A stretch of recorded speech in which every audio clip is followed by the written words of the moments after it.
kids. I know, it's crazy. I homeschool my kids. My husband's in the military, and we move a lot. October of 2014, I had a massive stroke. I'm going to tell you my story because somebody asked me, can you come and tell my story? I'm like, sure, why not? This is the first day where I'm telling my story, and I'm so nervous. So I got aphasia. Aphasia for me is like where you're thinking something like, something, and then it won't come out my mouth. So a lot of times I can say things. I can't say it, but I can write it down. It's really weird. I took my shoes off, sorry. An example, I was telling my testimony at church, and I was like, this is my daughter. I was trying to say, this is my sister, and my daughter came, she was like, Mom, you messed up. I was like, what do you mean? She said, you said, this is my daughter, not my sister, and I was like, no. But everybody didn't know except for me, so that's good. So I'm going to tell you my story. At times, I'm saying the wrong things. Raise your hand. No, I'm just kidding. Don't raise your hand. I'm going to leave. So 4.5 years ago, I had 3 daughters, and I was pregnant with Andrew. I was elated because we were going to get a little boy. I'm so excited about it. I had Andrew in August, and he was so cute. 2 months after I had Andrew, my daughter wanted to go see a movie. It was called Alexander and the Terrible, Horrible, No Good, Very Bad Day. I said, let's go see the movie. Yay! So we go to see the movie. I come out of the movie, and I was like, Wanda was with me, and she brought her kids too. I was like, my head's hurting really bad. She said, let's go sit down. So I table like this, and I sat down, and I put my head down. She was like, let me see, look up. And I remember, she's just telling me, because I don't remember any of this. And finally, I looked up, she goes, you are having a stroke. We're calling an ambulance. I was like, okay. I don't remember it. I'm thinking. And about a week later, I woke up. I was in the hospital, and I couldn't walk. I couldn't talk. I can't read. I can't write. I was paralyzed from my head to feet on the right side of my body. I was very, very scared. I was surprised that people like me, I was 32, who knew that you had a stroke? I thought only old men can have a stroke, you know? Who knew? So the doctor told me that after you have a baby, you got lots of blood clots. You get it easily, and then the arterial dissection of my neck clotted, and then it went to my brain, and I had a stroke. Because I had Andrew, that's crazy to me. In the days and weeks and months and years I had after my stroke, I slowly regained the ability to walk and speak. Thank goodness my speech therapy, I actually had like 5 or 6, because we move a lot, speech therapy.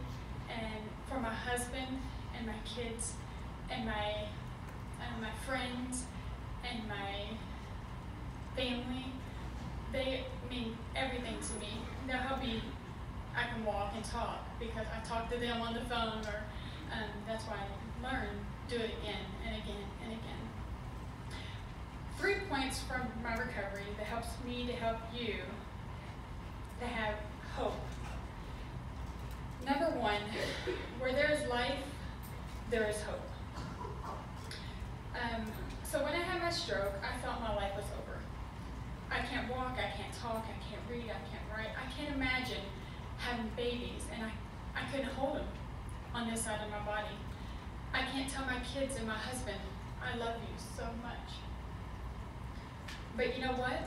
I realized that you can tell your kids and your husband that I love them in a different way. My life had changed forever, but it was not over. I had a lot of horrible after my stroke. But I'm very happy because I can watch my kids get older, and Andrew too. I thank God every day that He's with me, be a light every day. Number 2, recovery never stops. It never stops. When I had a stroke, a doctor came to me and they said, 6 months to a year, that's when you're done recovering. You can't do anything after that. So, that's not true. That's not true. 1 year after I had a stroke, I can't read. I love to read. I love to read. 2 years after a stroke, I still can't read.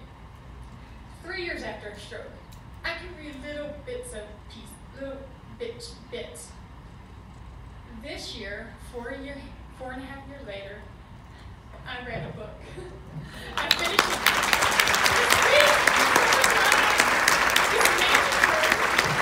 I read it in middle school, but I read a book. So, recovery never stops. And also, Emma, she's 6. When I was in the hospital, I was like, God, Emma, and you'll see the picture. She got a book in a minute. I said, she was 2. I said, I want her to learn how to read. Because my other 2, I taught them how to read. So, let's see, 2 weeks ago, I got her book that has pages. It's a chapter book. And she read it, and she comes to me and she said, Mom, I read this book, and it's amazing. And I was like, because I taught you how to read, because I'm teaching me how to read. It's amazing. It's amazing. So, sorry. You can never give up. I can never give up, then you can never give up. Okay, last point. When you run out of hope, you can find Jesus. Of my hardest parts of having fear is I could have another stroke. I could get a headache, and I get headaches a lot. I think, oh no, I'm gonna die. Or I get numbness or pain somewhere, and I think, have you ever heard of Sanford the son? He's like, oh, here I came! Sometimes I can't have hope because I'm so scared. I know these days, but I trust Jesus. I know that one of these days I'm going to die, and you guys are going to die. Whether a stroke or a heart attack or, hopefully it's of old age. But I know that I have hope in heaven because I believe in Jesus. My favorite book in the Bible is when Jesus walks on water. And Peter said, if you're Jesus, I want to walk on water too. So the Bible says when Peter got out of the boat and walked on water and came to meet Jesus. But when the wind came, he was scared and he sank, cried out and said, Lord, save me. Immediately, Jesus reached his hand out and caught him. You of little faith, he said, why did you doubt? I am Peter. Sometimes I sink. I cry out to Jesus, and he reaches his hand. He gives me hope. Thank you. Let me tell my story.